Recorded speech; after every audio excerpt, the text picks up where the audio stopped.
Homeless hero who stole iPhone and purse from Manchester Arena bombing victims jailed for 4 years. A homeless man who stole an iPhone and a purse from Manchester Arena bombing victims has been jailed for 4 years and 3 months. Chris Parker was hailed a hero in the aftermath of the terror attack after he claimed to have helped some of the wounded victims. But the judge who sentenced him said, "You were not the hero you pretended to be, you were just a common thief." More than £50,000 was raised to help the rough sleeper following the bombing which left 22 people dead on May 22 last year. CCTV recovered by police showed him wandering the foyer of the arena amid the dying and injured, stealing from victims including a survivor whose teenage granddaughter was killed. Parker, who claimed his gut instinct had been to stay and help, also took graphic photos of the wounded as they received medical treatment, the Manchester Evening News reports. It emerged during sentencing that he rejected phone calls from an injured 14-year-old girl's worried parents as they tried to find out if she was alive. Parker then sent a text message from the stolen phone reading, "Sorry, I can't talk right now," after the mum and dad frantically tried to ring the teen following the deadly blast. A prosecutor told the court, he was no hero. Parker was also banned from Manchester City Centre for 10 years. The 33-year-old father of one admitted at a hearing at Manchester Crown Court last month to stealing a purse and a phone from 2 victims. He was wearing a grey jumper and had black goatee when appeared for sentencing on 2 counts of theft and 1 count of fraud on Tuesday. Judge David Hernandez told him, "I accept that you helped some people, however, there is force in the submission of the prosecution that these moments of compassion were brief." The judge added, "You represented yourself as a hero. Sadly, you were not the hero you pretended to be, you were just a common thief." Parker was caught on camera leaning over the body of injured survivor Pauline Healy to steal her purse as her 14-year-old granddaughter Sarah Lexkowski lay dying next to her.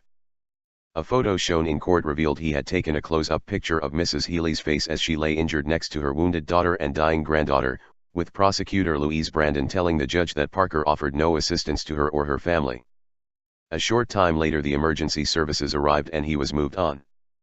In a victim impact statement, Mrs. Healy said the events of May 22 have had a devastating impact on her family, only to be made worse by Parker's actions. She told the court, "Chris Parker has added further difficulty and upset for us to cope with things we didn't really need to be dealing with at this time." She spoke of a sense of relief after Parker came over to her and her family, believing he was there to help. She remembered Parker taking the bag off her back and taking out her mobile phone. Parker gave her the phone as her husband rang, and left with her bag. When he returned it, the purse was missing. Mrs. Healy added, "The actions of this man are truly deplorable and despicable and have taken my focus away from my health and supporting my family. I cannot understand how anyone could exploit an attack of this kind for their own gain during a scene of this destruction and tragedy." Parker also snatched the mobile phone of the 14-year-old girl, who cannot be named for legal reasons, as he spent about 45 minutes in the arena. The girl's mother said in a victim impact statement that she was left frustrated as she and others rang the phone to find out if her daughter was among the wounded. Parker declined calls made to the phone and sent a message back saying, "Sorry, I can't speak right now," the court heard. Ms. Brandon said Parker deliberately obstructed attempts to locate the phone. At 6 a.m. on May 23, the day after the attack, he visited a police cordon and handed it over to a police officer, but he kept Mrs. Healy's purse. Within hours of the atrocity, Parker was using Mrs. Healy's bank cards at a local McDonald's. He used the card at McDonald's at least 3 times. Ms. Brandon said Parker provided short-lived assistance to victims who were with someone in a wheelchair, but he then took the opportunity to commit the thefts immediately after the atrocity.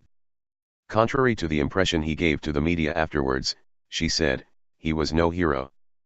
CCTV footage recorded in the immediate aftermath of the atrocity was played in court, showing Parker looking through victims' bags and taking items from them. The court was shown the graphic photos he took of the bombing victims. One showed a close-up of Mrs. Healy's face, while 2 others showed a view of victims being helped in the Arena City Room's entrance and someone who was seriously injured.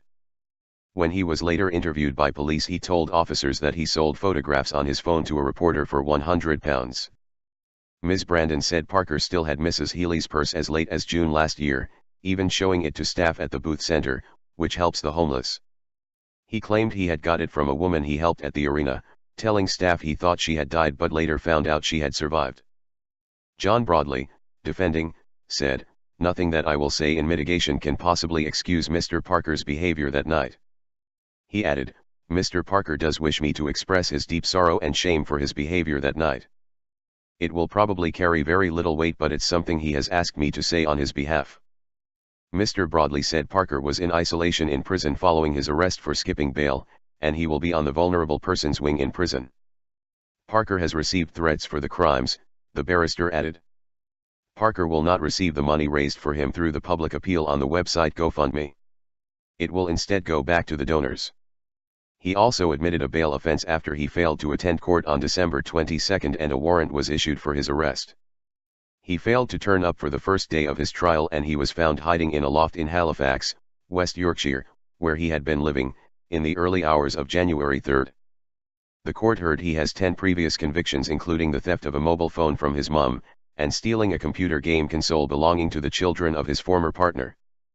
Mr. Broadley said Parker has 5 previous convictions for dishonesty, and he has never received a custodial sentence before. The court also heard Parker appeared at Bradford Magistrates Court on December 5 for possession of heroin. His family recently told the Sunday Mirror how he taunted them for doubting his bogus claims of bravery. He wrote to his ex in one message, "Went to the One Love concert as a special guest. Does that not tell you the truth, you'd head?" The benefit concert was held in June, just days after a terrorist blew himself up as fans left an Ariana Grande gig at Manchester Arena. In another message Parker bragged, "Ha ha ha ha ha D-head, you are just gel cause I've got 52 grand. Ah ha ha ha. And you are all on benefits whilst I'm on my way to Turkey, you are all just a bunch of scruffs, look at my bank account 52 grand richer." If you love your news from one sexy ass robot, then like and sub, then hit up my big fat bell.